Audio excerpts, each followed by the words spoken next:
Hey everybody, I was just doing some research and in part of my reading today and came across what is now this week's nerdy number of the week, which is -1%. And how do we get there? -1% is the amount of value you are losing every year if you are invested only in cash-based instruments such as CDs.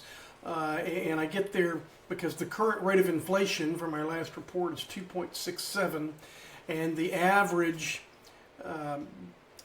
5-year CD yield, according to the Wall Street Journal, is 1.67. So that gives us -1%. You're losing money every day if you're only invested in these type instruments. And it's pretty much always the case.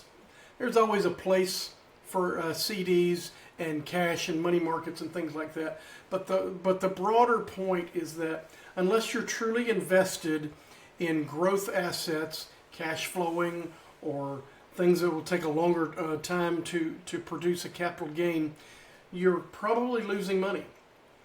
And it just reminded me of a game of Monopoly I played a few weeks ago with some of my kids, and my youngest child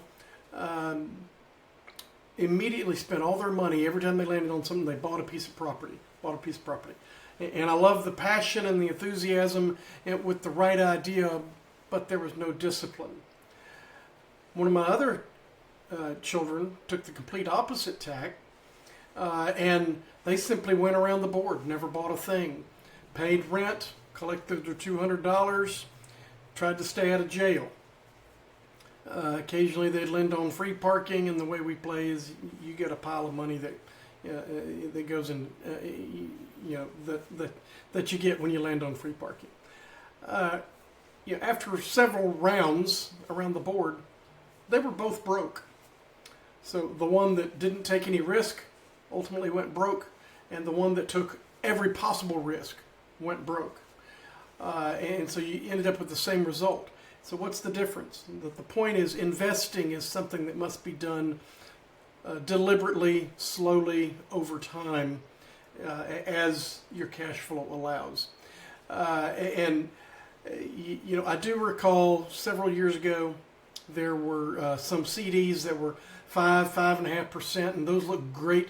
But even back then, the rate of inflation was 9.5 or 10%, so you were still much further underwater than you even are today.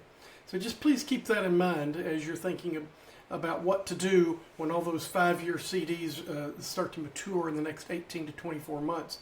You need to put it in a disciplined program in assets that will grow over time. Thanks for watching.